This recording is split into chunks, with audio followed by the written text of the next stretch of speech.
Hello जी, नमस्कार, राम राम, कैसे हो आप सब? आप सबका सरोकार एग्री इंस्टीट्यूट के यूट्यूब चैनल पर स्वागत है। आशा करता हूँ कि आप सब स्वस्थ होंगे, मस्त होंगे और अपनी पढ़ाई में पूरी तरीके से व्यस्त होंगे। अगर आप भी बीएससी एग्रीकल्चर के विद्यार्थी हो तो आप सबके लिए सरोकार एग्री इंस्टीट्यूट है। प्रत्येक सब्जेक्ट और नोट्स है, नोट्स की क्लासेज है, पीडीएफ वगैरह है, सब आपको सरोकार एग्री इंस्टीट्यूट के यूट्यूब चैनल और टेलीग्राम चैनल पर है, आपको मिल जाएगी। तो आज ही ज्वाइन कीजिए सरोकार एग्री इंस्टीट्यूट के यूट्यूब चैनल तथा टेलीग्राम चैनल को। अगर आपने यूट्यूब चैनल को सब्सक्राइब नहीं किया है तो सब्सक्राइब कर दीजिए और अपने दोस्तों के पास में इसको शेयर कर दीजिए। बात करते हैं स्टूडेंट्स अपनी क्लास की। तो पिछली क्लास के अंदर अपन ने मेजर रिलेटेड पॉइंट पढ़े थे इंसेक्टा वर्ग के। जो अब उनको इंसेक्टा वर्ग है वो ऑर्थोपोडा संघ के अंदर सबसे प्रभावी क्यों है, उसके क्या क्या कारण है, उनके बारे में अपन ने पिछली क्लास के अंदर पढ़ा था। उसके बाद उसमें अपन ने बहुत सारे ऐसे रीजंस पढ़े थे जिसके कारण कि जो ऑर्थोपोडा संघ है उनके अंदर इंसेक्टा वर्ग है वो सबसे प्रभावी होने के क्या क्या कारण है। जैसे उनके अंदर जल रोकने की क्षमता पाई जाती है, उनके बाहरी और क्यूटिकल आवरण पाया जाता है। उसके अलावा अपन ने उनकी जनन क्षमता वगैरह ऐसे बहुत सारे पॉइंट के बारे में अपन ने पिछली क्लास के अंदर चर्चा की थी। अगर आपने वो है वीडियो लेक्चर्स नहीं लिए तो सरोकार एग्री इंस्टीट्यूट के प्ले लिस्ट यूट्यूब चैनल पर आप जब प्ले लिस्ट में जाओगे तो आपको वहाँ प्ले लिस्ट में एक fundamentals of entomology playlist मिल जाएगी। उसके अंदर आप एंटोमोलॉजी के सारे नोट्स वीडियो क्लासेज आपको वहाँ पर अवेलेबल हो जाएगी और संपूर्ण सेमेस्टर की जो 6 सब्जेक्ट है उन सभी की आपको प्ले लिस्ट के अंदर क्लासेज मिल जाएगी। आज अपन बात करते हैं टॉपिक 3 के बारे में। और इस टॉपिक के अंदर अपन जो आज का अपना टॉपिक रहने वाला वो रहने वाला है क्लासिफिकेशन ऑफ ऑर्थोपोडा संघ, यानी कि ऑर्थोपोडा संघ का वर्गीकरण पढ़ेंगे। आज अपन क्या पढ़ेंगे? आर्थ्रोपोडा संघ का वर्गीकरण। जो अपना आर्थ्रोपोडा संघ है इस आर्थ्रोपोडा संघ का क्या पढ़ेंगे अपन? क्लासिफिकेशन पढ़ेंगे, वर्गीकरण पढ़ेंगे कि आर्थ्रोपोडा संघ को कितने क्लासों में वर्गीकृत किया गया, उन सब के बारे में अपन पढ़ेंगे। जो आर्थ्रोपोडा संघ की 7 क्लासेज है उन 7 क्लासेज के बारे में अपन पढ़ेंगे। उसके अलावा एक अपना छोटा सा टॉपिक और है साथ में, उसको भी अपन है वो ऐड कर लेते हैं। इस टॉपिक के अंदर अपन है कि जो आर्थ्रोपोडा संघ के अंदर अन्य जो 7 वर्ग है उनका इंसेक्टा वर्ग से क्या रिलेशन है उनके बारे में पढ़ेंगे। रिलेशनशिप विथ इंसेक्टा वर्ग, insecta classes with other arthropoda classes, यानी कि अपन ऑर्थोपोडा की जो अन्य वर्ग है, क्लासेज है, उनके साथ में इंसेक्टा वर्ग का क्या संबंध है उसके बारे में अपन बात करने वाले। छोटा सा टॉपिक है तो इसको भी अपन ने साथ में पढ़ लेंगे। इंसेक्टा वर्ग के साथ संबंध, इंसेक्टा वर्ग के साथ संबंध, तो ये 2 टॉपिक है आज के अपने इस क्लास के अंदर रहने वाले हैं। तो मुझे आशा है कि जो आज अपन पढ़ेंगे वो आप सबको समझ में आ जाएगा। फिर भी अगर कोई चीज आपको समझ में नहीं आती है तो आप कमेंट करके बता दिया करें, ताकि आपका कोई अलग से सेशन लगा के उन जो आपके डाउट है उनको क्लियर करते हैं। तो शुरू करते हैं अपन आज की क्लास को। आज अपन पढ़ने वाला है ऑर्थोपोडा संघ के वर्गीकरण के बारे में पढ़ेंगे, क्लासिफिकेशन के बारे में पढ़ेंगे कि इनको कितने वर्गों के अंदर वर्गीकृत किया गया है और उन वर्गों की सामान्य क्या क्या उसकी विशेषताएं हैं उनके बारे में अपन इस क्लास में चर्चा करेंगे। तो शुरू करते हैं अपन आर्थोपोडा संघ को। ऑर्थोपोडा, ऑर्थोपोडा शब्द है ये ग्रीक भाषा से लिया गया। ऑर्थोपोडा शब्द कौन सी भाषा से लिया गया है? ऑर्थोपोडा शब्द ग्रीक भाषा से लिया गया है। ग्रीक लैंग्वेज का शब्द है आर्थोपोडा। ग्रीक भाषा के 2 शब्द ऑर्थो और पोडस से लिया गया है। कौन सा? ऑर्थो, ऑर्थ्रो और पोडस से लिया गया है। ग्रीक भाषा के 2 शब्द ऑर्थ्रो और पोडस से है वो ऑर्थोपोडा शब्द लिया गया है। ऑर्थ्रोस का अर्थ होता है ज्वाइंट या संधि युक्त और पोडस होता है, पोडस का अर्थ होता है उपांग। क्या ऑर्थ्रोस का अर्थ क्या होता है? ऑर्थ्रोस का अर्थ होता है संधि युक्त और पोडस का अर्थ होता है वो होता है उपांग।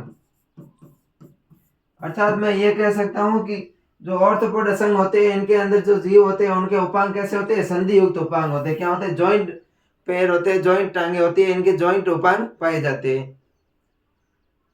इनका शरीर द्विपार्श्व समेत व त्रिजन स्तरीय होता है। जो ऑर्थोपोडा संघ के जीव होते हैं इनका शरीर कैसा होता है? द्विपार्श्व समेत। कैसा होता है? द्विपार्श्व समेत।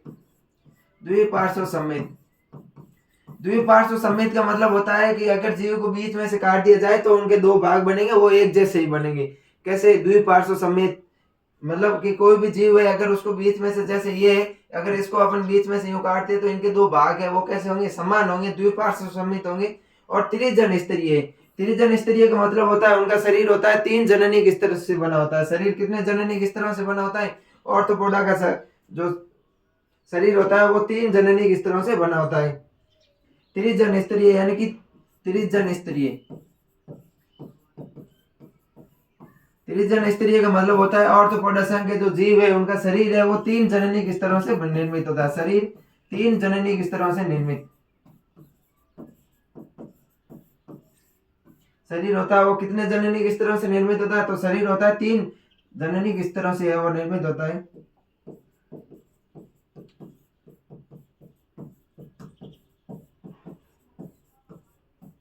मेसोडर्म, एंडोडर्म और जो एक्टोडर्मल जो जननिक झिल्लियां होती है उनसे है वो निर्मित होता है। मेसोडर्मल, एक्टोडर्मल और एंडोडर्मल नामक 3 जननिक स्तर जो जननिक स्तर है जो यहाँ झिल्लियां होती है उनसे है वो शरीर निर्मित होता है। यानी कि ऑर्थोपोडा संघ के जीवों का शरीर द्विपार्श्व सममित और त्रिजन स्तरीय होता है।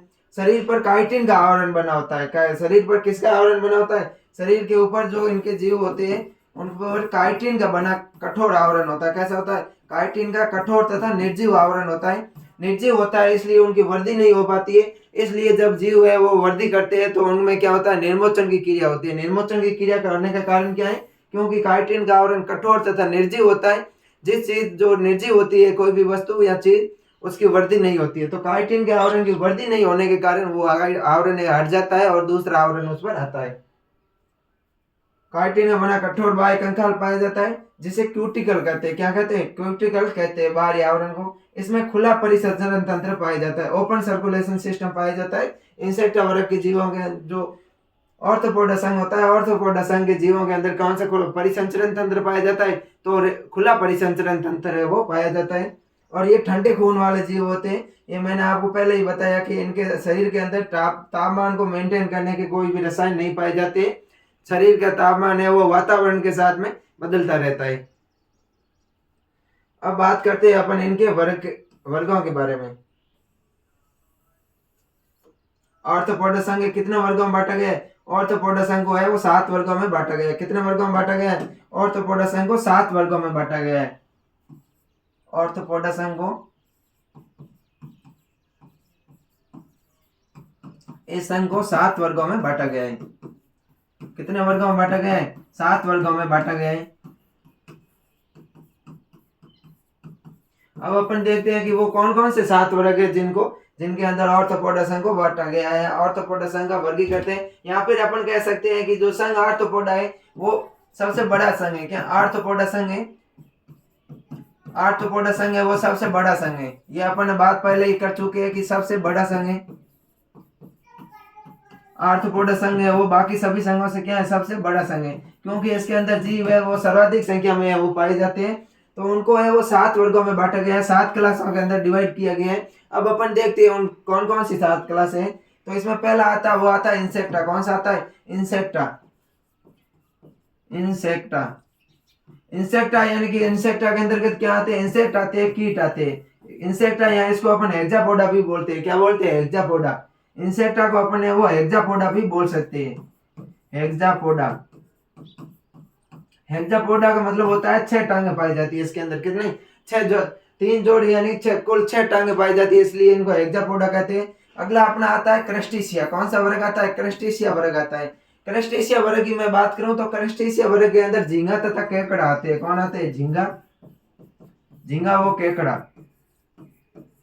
जो झींगा और केकड़ा होते हैं वो कौन से वर्ग के अंतर्गत आते हैं? वो आते हैं वो अपने क्रस्टेशिया वर्ग के अंतर्गत आते हैं। उसके बाद में अगला है अपना अरेक्निडा। कौन सा है? अरेक्निडा। अगर मैं अरेक्निडा की बात करूं तो अरेक्निडा के अंदर मकड़ी, बिच्छू तथा माइट आते हैं, बलूथी आते हैं। कौन से आते हैं? मकड़ी। अरेक्निडा के अंदर मकड़ी, बिच्छू और जो बलूथी होते हैं, माइट होते हैं वो आते हैं। बलूथी जिसको अपन माइट बोलते हैं इंग्लिश में। तो अरेक्निडा के अंतर्गत जो अपना अरेक्निडा क्लास है, अरेक्निडा क्लास के अंतर्गत मकड़ी, बिच्छू और बलूथी है वो माइट है वो जीव आते हैं। उसके अलावा अपना अगला है वो वर्ग है चिलोपोडा। चौथा वर्ग कौन सा? अगला अपना वर्ग है वो है चिलोपोडा। चिलोपोडा के अंदर कौन से आते हैं? कण खजूरा आते हैं जिसको अपन सेंटीपीड बोलते हैं। कण खजूरा सेंटीपीड बोलते हैं वो आता है। उसके अलावा अगले मैं बात करूं तो पांचवें में है डिप्लोपोडा। कौन सा वर्ग है अपना? डिप्लोपोडा। डिप्लोपोडा के अंदर गिजा ही आता है। क्या आता है? गिजा ही या मिलीपीड्स बोलते हैं, जिसको अपन मिलीपीड्स, गिजा या मिलीपीड से वो आते हैं। उसके अलावा अगर अपन बात करें और तो अगला है अपना एनिकोफोरा। कौन सा? एनिकोफोरा में क्या आते हैं? पेरीपेड्स वगैरह आते हैं। एनिकोफोरा, अनिकोफोरा। अगर मैं अनिकोफोरा वर्ग की बात करूं तो अनिकोफोरा वर्ग के अंदर जो जीव आते हैं वो पेरीपेड्स होते हैं। कौन से जीव आते हैं? पेरीपेड्स जीव आते हैं, पेरीपेड्स। ये हो गए अपने 6 वर्ग। और 7वां वर्ग है वो है ट्राइलोबीटा। कौन सा? ट्राइलोबीटा। इसके अंदर है जो विलुप्त हो चुका है अभी। ट्राइलोबीटा के अंदर कोई भी जीव है अभी वर्तमान में नहीं पाए जाते। ट्राइलोबीटा के सभी जीव है वो विलुप्त हो गए। तो इनको आप एक बार पुनः देख लीजिए कि कौन कौन से वर्ग पाए जाते हैं ऑर्थोपोडा संघ के अंदर। तो इसमें पहला वर्ग पाया जाता है इंसेक्टा वर्ग। इंसेक्टा वर्ग के अंतर्गत है वो अपने कीट आते हैं। अगला है क्रेस्टेशिया वर्ग। क्रेस्टेशिया में कौन सा आते हैं? झींगा तथा केकड़ा आते हैं। क्रेस्टेशिया वर्ग में झींगा और केकड़ा आते हैं। फिर अपन बात करते हैं अरेक्निडा वर्ग की। तो अरेक्निडा वर्ग के अंदर मकड़ी, बिच्छू तथा माइट आते हैं। कौन से आते हैं? मकड़ी, बिच्छू तथा माइट या बरूती आते हैं। फिर उसके अलावा और अपन बात करें चिलोपोडा की। तो चिलोपोडा के अपने अंदर है वो कण खजूर आता है। कौन हलैया, जिसको अपन बोलते हैं बारिश के समय आता है अपने घरों के अंदर वहां, या फिर कोई पुरानी लकड़ियां वगैरह होती हैं इनके अंदर से ये निकलते हैं। बहुत सारे पेड़ है, इनके चारों ओर पेड़ पाए जाते हैं। सेंटीपीड बोलते हैं जिसको। डिप्लोपोडा की मैं बात करूं तो डिप्लोपोडा में गिजाई या मिलीबेट्स नामक सदस्य, मिलीपीड्स नामक है वो जीव आते हैं। एनिकोफोरा के अंदर पेरीपेड्स नामक जीव आते हैं। फिर अपन बात करें इसकी ट्राइलोबीटा की। तो ट्राइलोबीटा के अंदर जो जीव है वो विलुप्त हो चुके हैं। अब अपन देखते हैं इनकी एक एक विशेषता की, किस जो इनके क्लास है क्रेस्टेशिया की क्या विशेषता है, अरेक्निडा की क्या है, चिलोपोडा की क्या है। अपन नॉर्मल विशेषता देखते हैं। तो शुरू करते हैं अपन आगे। अगर मैं बात करूं क्रेस्टेशिया वर्ग की, पहला वर्ग कौन सा अपन पढ़ेंगे? पहले बात करेंगे अपन क्रेस्टेशिया वर्ग की। तो क्रेस्टेशिया वर्ग के जो सदस्य है वो झींगा तथा केकड़ा है। कौन है? झींगा तथा केकड़ा। झींगा और केकड़ा जीव है वो क्रेस्टेशिया वर्ग के अंतर्गत आते हैं। और क्रेस्टेशिया वर्ग का शरीर होता है वो 2 खंडों का बना होता है। कितने खंडों का बना होता है? क्रेस्टेशिया वर्ग का शरीर 2 खंडों में बंटा होता है, सिरोवक्ष प्लस उदर। इनका जो क्रेस्टेशिया वर्ग है इनका शरीर है वो 2 खंडों का होता है। कितने खंडों का? 2 खंडों का शरीर वह 2 खंड में बंटा होता है। जैसे इंसेक्ट वर्ग का शरीर है 3 खंडों में बंटा होता है, सिर, वक्ष और उदर। उसी प्रकार जो क्रेस्टेशिया वर्ग है इनका शरीर है 2 खंडों में होता है, सिरोवक्ष और उदर। कौन सा है? सिरोवक्ष, सिरोवक्ष और उदर।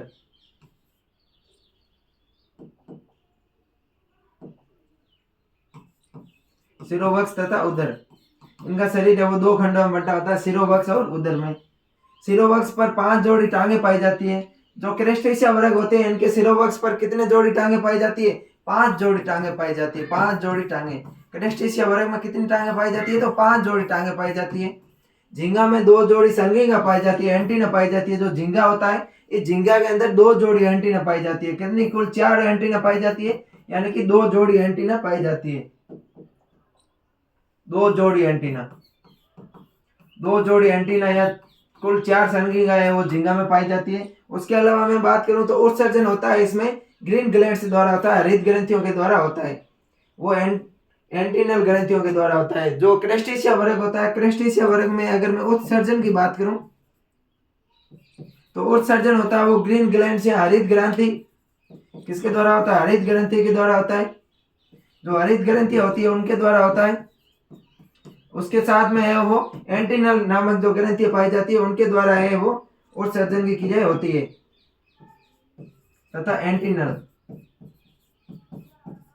अगर क्वेश्चन आए अपने न्यू टाइम या मिड-टर्म में कि जो उत्सर्जन होता है क्रेस्टेशिया वर्ग में, उत्सर्जन किससे होता है? तो क्रेस्टेशिया वर्ग में उत्सर्जन हरित ग्रंथियां तथा एंटीनल ग्रंथियों से होता है। कौन सी ग्रंथियों से होता है? हरित ग्रंथियां, ग्रीन ग्लैंड्स तथा एंटीनल ग्रंथियों से वो उत्सर्जन की क्रिया होती है। अगला अपना वर्ग आता है अरेक्निडा, जिसके अंदर मकड़ी, बिच्छू, माइट आते हैं। अरेक्निडा। दूसरा वर्ग कौन सा अपना? अरेक्निडा। इसकी नॉर्मल विशेषताएं देखनी है तो ये अपनी इतनी विशेषताएं खूब होती है। अगर क्वेश्चन आ जाए मान लो 10 नंबर का या 8 नंबर का कि इंसेक्ट जो ऑर्थोपोडा वर्ग है इनका वर्गीकरण कीजिए, तो ऑर्थोपोडा को 7 वर्गों में बांटा गया है।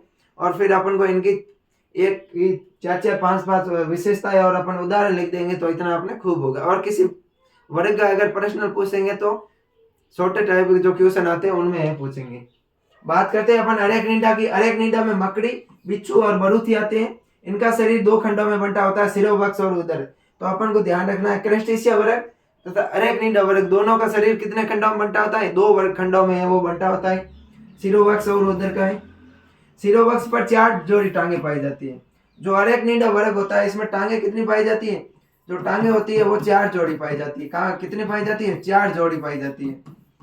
और कहाँ पाई जाती है? तो सिरोवक्ष पर पाई जाती है, सिरोवक्ष पर। जो सिरोवक्ष होता है, सिरोवक्ष पर 4 जोड़ी टांगे हैं वो इसमें अपने पाई जाती है। उसके बाद में बात करें तो इसमें सर्गिका अनुपस्थित होती है। अगर क्वेश्चन आए कि ऑर्थोपोडा संघ के किस वर्ग में सर्गिका अनुपस्थित होती है, तो अपन को बताना है अरेक्निडा वर्ग में। कौन से वर्ग में? अरेक्निडा वर्ग होता है, इसमें एंटीना होती है वो नहीं पाई जाती है। एंटीना पूरी तरह से अनुपस्थित होती है। अरेक्निडा में एंटीना होती है वो अपने अनुपस्थित होती है। अगला है कि जो श्वसन होता है वो ट्रेकिया या श्वास नली द्वारा होता है। अरेक्निडा में श्वसन किससे होता है? ट्रेकिया या श्वास नली में होता है। जो इंसेक्ट वर्ग में भी है वो श्वसन किससे होता है? ट्रेकिया से होता है। ये अपन को ध्यान रखना है। ट्रेकिया या जिसको अपन हिंदी में श्वास नलिका बोलते हैं। और बिच्छू होता है, बिच्छू में श्वसन किसके द्वारा होता है? बिच्छू में श्वसन होता है वो बुक ग्लैंड्स के द्वारा होता है, बुक लंग्स के द्वारा होता है। बिच्छू में श्वसन किससे होता है? बुक लंग्स से होता है, बुक लंग्स। क्वेश्चन आए क्रस्टेशिया वर्ग में श्वसन किसके द्वारा होता है, तो अपन को बताना है ट्रेकिया या श्वसन नलिका के द्वारा होता है। क्वेश्चन आए कि बिच्छू में श्वसन किससे होता है, तो बिच्छू में श्वसन होता है वो अपने बुक लंग्स से होता है। ये अपन को ध्यान रखना है, बिच्छू में श्वसन होता है बुक लंग्स के द्वारा होता है। अगला अपना इसमें उत्सर्जन की बात करें तो उत्सर्जन होता है वो मेल पीगीय नलिकाओं द्वारा होता है। किससे होता है? उत्सर्जन होता है वो मेल पीगीय नलिकाओं द्वारा होता है, मेल पीगीय नलिका। श्वसन होता है वो ट्रेकिया के द्वारा होता है, श्वसन नलिका द्वारा होता है। बिच्छू में होता है वो बुक लंग्स के द्वारा होता है। और इनमें जो उत्सर्जन होता है वो किससे होता है? मेल पीगीय नलिका से होता है। उसके साथ में आता है कॉक्समल, जो कॉक्सल ग्रंथियां होती है उनके द्वारा होता है। उत्सर्जन किसके द्वारा होता है? मेल पीगीय नलिका और कॉक्सल ग्रंथियों के द्वारा है वो होता है। किसमें अपन बात कर रहे थे? वो बात कर रहे थे अरेक्निडा वर्ग की। अब अपन बात करें अगर अरेक्निडा वर्ग के कौन से जीव अपने फसलों के लिए लाभदायक होते हैं, तो मकड़ियां फसलों में कीटों की परभक्षी के रूप में लाभदायक होती है। जो मकड़ियां होती है वो मकड़ियां क्या करती है? कीटों के परभक्षी के रूप में अपने शरीर में अपने खेती के अंदर है वो कृषि कार्य में सहायक होती है। जो कीट होते हैं हानिकारक उनको है वो परभक्षण कर लेती है, नष्ट कर देती है। उसके अलावा मैं माइट्स की बात करूं तो माइट्स फसलों में रस चूस कर नुकसान पहुंचाते हैं। वो विभिन्न विषाणु जनित पादप रोगों को फैलाने में वाहक का कार्य करती है। जो माइट्स या बरूथी होती है ये एक हानिकारक जीव होता है। ये क्या करती है? जो अपने पौधे होते हैं पौधों के अंदर फसली पादपों के अंदर रस चूसने का कार्य करती है। रस चूस कर और जो वायरस जनित रोग होते हैं उनको फैलाने में ये सहायक होती है, वाहक के कार्य करती है। तो ये हो गया अपना अरेक्निडा वर्ग। अगला है अपना इंसेक्टा वर्ग। कौन सा है? इंसेक्टा वर्ग। इंसेक्टा की बात करूं तो इंसेक्टा का शरीर कितने खंडों में बंटा होता है? इंसेक्टा का शरीर 3 खंडों में बंटा होता है। कितने खंडों में होता है? 3 खंडों में बंटा होता है, सिर, वक्ष और उदर। सिर, हेड, थोरैक्स और उदर। सिर, वक्ष व उदर। इंसेक्टा का शरीर कितने खंडों में बंटा होता है? 3 खंडों में बंटा होता है, सिर, वक्ष, उदर। सिर के कितने भाग होते हैं? तो सिर के भाग होते हैं वो 6 होते हैं। सिर के कितने भाग होते हैं? सिर के 6 भाग होते हैं। वक्ष के 3 भाग होते हैं और उदर होता है वो 10 से 11 भागों में बंटा होता है। अपन को ध्यान रखना है इंसेक्टा वर्ग का शरीर है 3 खंडों में बंटा होता है। उस अगर मैं सिर की बात करूं तो सिर के अंदर खंड कितने होते हैं? सिर में 6 खंड होते हैं। कितने? सिर होता है वो 6 खंडों से मिलकर बना होता है, वक्ष 3 खंडों से और उदर होता है वो 10 से 11 खंडों से मिलकर बना होता है। कीटों का सिर 6 खंडों में बंटा होता है। कीटों का सिर में एक जोड़ी संयुक्त नेत्र पाए जाते हैं। कौन से नेत्र पाए जाते हैं? एक जोड़ी संयुक्त नेत्र पाए जाते हैं। और जिनकी इकाई होती है वो होती है ओमेटिडिया। जिनकी कार्य की इकाई होती है, फंक्शनल यूनिट होती है, वो ओमेटिडिया होती है। अगर मैं बात करूं कीटों की, मैं कीटों की बात करूं तो कीट होते हैं, इंसेक्ट होते हैं। इनका जो सिर होता है वो 6 भागों में बंटा होता है। इनके सिर होते हैं, वहां पर एक जोड़ी क्या पाए जाते हैं? संयुक्त नेत्र पाए जाते हैं। एक जोड़ी संयुक्त नेत्र होते हैं। कंपाउंड आइज होती है, संयुक्त नेत्र होते हैं। और संयुक्त नेत्र के अंदर जो इनकी कार्य की इकाई होती है, जो इनकी फंक्शनल यूनिट होती है वो क्या होती है? ओमेटिडिया होती है। फंक्शनल यूनिट की मैं अगर बात करूं तो कौन सी है? ओमेटिडिया। ओमेटिडिया। ओमेटिडिया, ये अपन को ध्यान रखना है कि इनकी कार्य की इकाई फंक्शनल यूनिट होती है वो ओमेटिडिया होती है। इनके कारण कीटों में मोजेक दृष्टि पाई जाती है। ओमेटिडिया के कारण कीटों के अंदर कौन सी दृष्टि पाई जाती है? ओमेटिडिया के कारण कीटों में मोजेक दृष्टि पाई जाती है, मोजेक दृष्टि। अगर मैं संयुक्त नेत्र की बात करूं तो संयुक्त नेत्र का मतलब होता है कीटों के अंदर अलग अलग लेंस होते हैं जो संख्या में 2 से 100 तक हो सकते हैं, लेंस पाए जाते हैं। और इन लेंसों के कारण जो किसी की भी आकृति बनती है वो अलग अलग बनती है, प्रत्येक लेंस में अलग अलग बनती है। तो उन सभी आकृतियों को मिलाने का कार्य है वो ओमेटिडिया करते हैं, जो फंक्शनल यूनिट होता है। और ओमेटिडिया के कारण मोजेक दृष्टि है वो कीटों में पाई जाती है। उसके अलावा मैं बात करूं तो कीटों में 1 से 3 की संख्या में ओसिलाई पाई जाती है। क्या पाई जाती है? जो कीट होते हैं उनके अंदर एक जोड़ी तो संयुक्त नेत्र पाए जाते हैं, उसके अलावा 1 से 3 या 1 हो सकता है, 2 हो सकती है या 3 हो सकती है, 1 से 3 क्या पाई जाती है? ओसेलाई पाई जाती है, ओसेलाई। 1 से 3 की संख्या में वो कीटों के अंदर ओसिलाई पाई जाती है। अगर मैं बात करूं ओसेलाई की, ओसेलाई क्या होता है? ओसेलाई होता है उसको अपन सरल नेत्र बोलते हैं। क्या बोलते हैं? सरल नेत्र। कीटों के अंदर है वो 1 से 3 की संख्या में ओसेलाई या सरल नेत्र पाए जाते हैं। और इनका कार्य होता है कि दिन या ये क्या होते हैं? प्रकाश के प्रति या रात के प्रति, अंधेरे के प्रति संवेदनशील होते हैं। जो प्रकाश के प्रति क्या होते हैं? संवेदनशील होते हैं। कीटों में 1 से 3 की संख्या में ओसेलाई पाई जाती है यानी सरल नेत्र पाए जाते हैं। और सरल नेत्र का कार्य क्या होता है? अंधेरे तथा प्रकाश का ज्ञान कराना, जो प्रकाश के प्रति क्या होते हैं? संवेदनशील होते हैं। और अपन बात करें इससे आगे तो कीटों के शरीर में एक जोड़ी सर्गिका पाई जाती है। क्या पाई जाती है? कीटों के शरीर में एक जोड़ी एंटीना पाई जाती है जो संवेदनशील होती है, पर जो स्वाद, स्पर्श, गंध वगैरह का क्या करती है? अनुभव कराती है। अब अपन देखते हैं, ये तो हो गया अपने कि ऑर्थोपोडा संघ है, अपन 7 वर्गों के अंदर वर्गीकरण किया था। जो अपना तीसरा टॉपिक है वो क्लियर होता है यहाँ पर कि 7 वर्ग है, उनमें से जो अपना मुख्य वर्ग है, मुख्य मुख्य उनके बारे में अपन ने विस्तृत चर्चा की है।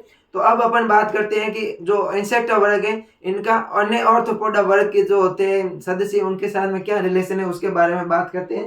तो अपना तीसरा चैप्टर यहीं पर है वो समाप्त होता है। उसके अंदर अपन ने 7 वर्गों के बारे में बात की। अब अपन बात करते हैं कि इंसेक्टा वर्ग का अन्य जो वर्ग है, अपन अभी 6 वर्ग 7 वर्ग पढ़े, इनके साथ में क्या संबंध है उनके बारे में बात करते हैं। अन्य ऑर्थोपोड्स के साथ में कीटों का क्या संबंध है, इंसेक्ट का क्या संबंध है, उसके बारे में अपन बात करने वाले हैं।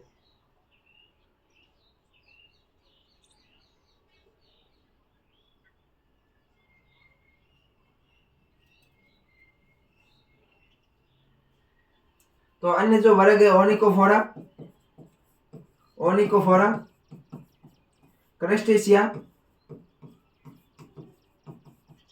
अरेक्निडा, चिलोपोडा, डिप्लोपोडा और इंसेक्ट या हेक्सोपोडा, इनके सब में अपन देखते हैं। अगर अपन इसकी बात करें आदत की या इनके आवास की बात करें कि इनका आवास कहाँ है, तो जो ओर्निकोफोरा के जीव होते हैं पेरिपेट्स, ये स्थलीय जीव होते हैं। कैसे होते हैं? स्थलीय जीव होते हैं। क्रस्टेशिया होते हैं, इसमें कुछ जलीय होते हैं कुछ स्थलीय होते हैं। क्या होते हैं? झींगा वगैरह होते हैं, ये कुछ जलीय होते हैं और कुछ स्थलीय होते हैं। अगर मैं बात करूं अरेक्निडा की, तो अरेक्निडा होते हैं ये स्थलीय जीव होते हैं। चिलोपोडा की बात करूं तो चिलोपोडा स्थलीय होते हैं, डिप्लोपोडा स्थलीय होते हैं। इंसेक्टा कुछ स्थलीय होते हैं और कुछ जलीय होते हैं। क्या इंसेक्टा होते हैं वो कुछ स्थलीय होते हैं और कुछ जलीय होते हैं। स्थलीय इंसेक्टा होते हैं वो यूरिक एसिड का उत्सर्जन करते हैं और जलीय एसिड होते हैं वो अमोनिया का उत्सर्जन करते हैं। उसके अलावा मैं बात करूं शारीरिक की कि इनका शरीर है वो कितने खंडों में बंटा होता है। जो ओनिकोफोरा संघ होता है इनका शरीर अखंडित होता है। क्रस्टेशिया का शरीर है वो 2 खंडों में बंटा होता है, सिरोवक्ष और उदर में अंदर, सिरोवक्ष और उदर। अरेक्निडा का शरीर होता है ये 3 खंडों के अंदर बंटा होता है, प्रो, मीजो, मेटासोमा। जैसे बिच्छू का शरीर है ये 3 खंडों के अंदर बंटा होता है, प्रो, मीजो, मेटासोमा के अंदर बंटा होता है। उसके अलावा मैं बात करूं चिलोपोडा की, तो चिलोपोडा का शरीर होता है वो 2 वर्गों में बंटा होता है, सिर, वक्ष व उदर में बंटा होता है। किस में होता है? सिर, वक्ष व उदर के अंदर। डिप्लोपोडा की मैं बात करूं तो डिप्लोपोडा भी 2 वर्ग में होता है, सिरोवक्ष व उदर के अंदर। और इंसेक्टा की बात करूं तो इनका है वो शरीर 3 वर्गों के अंदर बंटा होता है, 3 भाग में होता है, सिर, वक्ष तथा उदर के अंदर।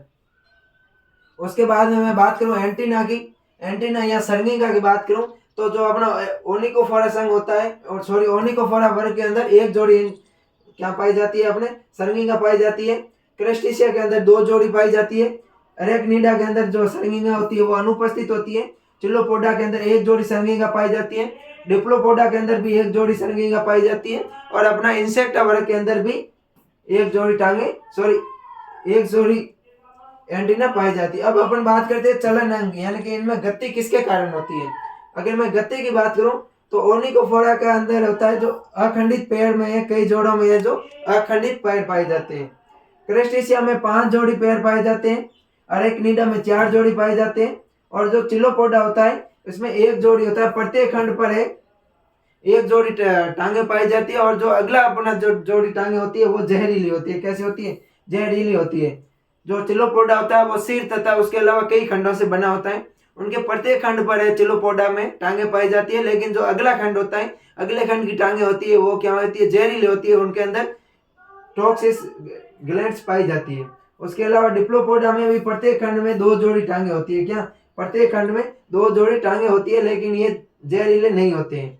और इंसेक्टा की बात करूं तो इंसेक्टा के जो वक्ष भाग होता है, प्रति खंड में पैर और मेटाथोरेक्स पंख उपस्थित होते हैं। जो वक्ष भाग होता है, वक्ष को 3 भागों में बांटा गया है, अग्र वक्ष, मध्य वक्ष और पक्ष वक्ष।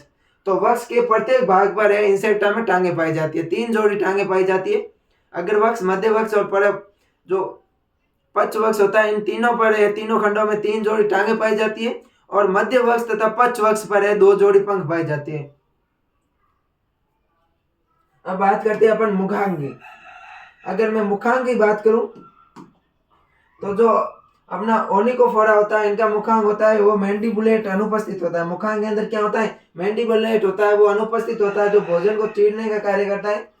क्रेस्टेशिया के अंदर एक जोड़ी मैंडिबुलेट पाया जाता है। कितना? एक जोड़ी मैंडिबुलेट पाया जाता है। अरेक्निडा के अंदर मैंडिबुलेट होता है, वो अनुपस्थित होता है।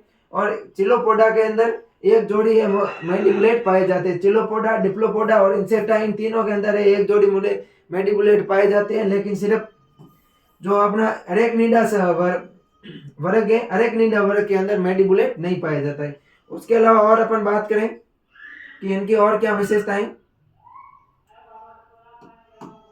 और मैं विशेषताओं की बात करूं तो इसमें श्वसन की बात करूं तो जो ओनिकोफोरा होता है इनमें श्वसन त्वचा द्वारा होता है। किसके द्वारा होता है? त्वचीय श्वसन होता है ओनिकोफोरा में। क्रेस्टेशिया के अंदर गिल्स के द्वारा श्वसन होता है। किसके द्वारा श्वसन होता है? जो क्रेस्टेशिया होता है अपना, इनके अंदर गिल्स के द्वारा श्वसन होता है। उसके अलावा मैं बात करूं जो अरेक्निडा की बात करूं तो अरेक्निडा के श्वसन अपन ने पढ़ा था कि वो किसके द्वारा होता है? ट्रेकिया के द्वारा होता है। लेकिन जो बिच्छू होता है, बिच्छू के अंदर श्वसन है वो बुक लंग्स के द्वारा होता है। चिलोपोडा में श्वसन ट्रेकिया द्वारा होता है। डिप्लोपोडा में भी ट्रेकिया द्वारा श्वसन होता है। और इंसेक्टा वर्ग के अंदर भी श्वसन होता है, वो ट्रेकिया के द्वारा होता है। उसके अलावा मैं बात करूं शरीर के अंदर दर्वे, कौन सा जो इनके शरीर के अंदर दर्वे पाया जाता है उनको क्या बोलते हैं? तो ऑर्थोपोडा होता है। ऑर्थोपोडा के अंदर जो दर्वे पाया जाता है उसको अपन क्या बोलते हैं? हिमोलिप बोलते हैं। क्या बोलते हैं? हिमोलिप। क्योंकि इनके अंदर है वो हीमोग्लोबिन अनुपस्थित होता है, ये रंगहीन दर्व पाया जाता है जिसको अपन हिमोलिप बोलते हैं। तो ऑर्थोपोडा के प्रत्येक वर्ग के अंदर जो श्वसन दर्वे पाया जाता है उसको अपन हिमोलिप बोलते हैं। जो 6 के 6 वर्ग है इनके अंदर हिमोलिप दर्वे पाया जाता है। उसके अलावा मैं बात करूं इनके परिसंचरण तंत्र की, किसकी बात करूं? इनके सर्कुलेशन सिस्टम की बात करूं, परिसंचरण तंत्र की बात करूं तो अरे जो अपना ओनिकोफोरा होता है इसके ऑस्ट्रिया के साथ हृदय होता है। किसके साथ में हृदय होता है? ऑस्ट्रिया के साथ में हृदय होता है। तो इन सब में जो ऑस्ट्रिया के साथ में हृदय पाया जाता है। उसके अलावा मैं बात करूं विकास की तो इन सब में जो विकास होता है ओनिकोफोरा और क्रेस्टेशिया के अंदर अव्यवस्थित विकास होता है। कैसे होता है? ओनिकोफोरा और क्रेस्टेशिया के अंदर अव्यवस्थित विकास होता है। और अरेक्निडा के अंदर कायांतन वो बिच्छू में अनुपस्थित होता है। जो अरेक्निडा होता है इनके अंदर भी जो विकास होता है इनका कायांतन के द्वारा होता है, लेकिन बिच्छू में अनुपस्थित होता है। उसके अलावा चिलोपोडा, डिप्लोपोडा और इंसेक्टा के अंदर जो अपना पाया जाता है इनका विकास वो कायांतन के द्वारा होता है। उसके अलावा मैं बात करूं इनकी विशेषता की बात करूं, क्या क्या इनमें और क्या विशिष्ट पाया जाता है तो इन ओनिकोफोरा में एनिलिडा वो ऑर्थोपोडा के बीच योजक कड़ी है। क्या? जो ओनिकोफोरा होती है वो एनिलिडा और ऑर्थोपोडा के बीच की योजक कड़ी किसको बोलते हैं? ओनिकोफोरा को बोलते हैं। उसके अलावा मैं बात करूं तो एस्कोलेटा के वर्गीकरण, एक्सोस्केलेटन वर्गीकरण का आधार है। क्या है? जो क्रस्टेशिया है वो एक्सोस्केलेटन वर्गीकरण का क्या है? आधार है। उसके अलावा मैं बात करूं इनकी, तो इनमें क्या पाया जाता है? अंडा, लार्वा और निब अवस्था पाई जाती है। इनमें पाया जाता है वो ओपिस्टोगो, इलाइटा और इग्नोपोड पाए जाते हैं। उसके अलावा मैं बात करूं डिप्लोपोडा की, तो डिप्लोपोडा में परोगो, एंटीनोगोड, ओपेर इन थर्ड सेगमेंट में है ये पाए जाते हैं। उसके अलावा मैं बात करूं अपने इंसेक्टा वर्ग की, तो इंसेक्टा वर्ग की है। तो मादा की मैं अगर बात करूं तो मादा के 8वें और 9वें खंड में क्या पाए जाते हैं? जनन अंग पाए जाते हैं। 8वें और 9वें खंड, जो मादा का उदर होता है, मादा के उदर के 8वें और 9वें खंड में जनन अंग पाए जाते हैं, जबकि नर के 9वें खंड में पाए जाते हैं। किसमें? नर के 9वें खंड में। अगर मैं इंसेक्टा वर्ग की विशिष्ट की बात करूं तो इंसेक्टा वर्ग के जो उदर होता है, जो अपन ने इंसेक्टा वर्ग के शरीर को 3 भागों में बांटा, सिर, वक्ष और उदर। उदर के अपन ने खंड बताए थे 10 से 11। तो उधर का जो 8वां और 9वां खंड होता है उसके अंदर मादा जननांग पाए जाते हैं, और 9वें खंड के अंदर क्या पाए जाते हैं? नर जननांग पाए जाते हैं। तो आज अपन ने 2 चैप्टर है वो टॉपिक क्लियर किए। एक तो ऑर्थोपोडा संघ का अपन ने वर्गीकरण देखा था कि ऑर्थोपोडा संघ को अपन ने कितने वर्गों में वर्गीकृत किया था, उसके बारे में अपन ने बात की। प्रत्येक क्लास का अपन ने अच्छे से विस्तार से चर्चा की। उसके अलावा अपन ने इंसेक्टा वर्ग का अन्य जो जीव होते हैं उनके साथ में, अन्य वर्ग के साथ में क्या संबंध है उनके बारे में बात की। तो आज हमने 2 टॉपिक है यहाँ पर अपन ने बात की है। तो मुझे आशा है कि जो आज अपन ने पढ़ा है आपको समझ में आ गया होगा। अगर आपने अभी तक चैनल को सब्सक्राइब नहीं किया है तो चैनल को सब्सक्राइब कर दीजिए, और अपने दोस्तों, क्लासमेट तथा सीनियर्स को बताइए कि सरोकार एग्री इंस्टीट्यूट के यूट्यूब चैनल पर है आपको निःशुल्क है प्रत्येक सेमेस्टर के नोट्स, पीडीएफ, वीडियो लेक्चर वगैरह है वो मिल जाएंगे। सरोकार एग्री इंस्टीट्यूट का यूट्यूब चैनल तथा टेलीग्राम चैनल को है आप ज्वाइन कर लीजिए। तो आपने लास्ट समय तक वीडियो को देखा, इसलिए आप सबका बहुत बहुत आभार। तो मिलते हैं नेक्स्ट क्लास में, तब तक के लिए थैंक यू।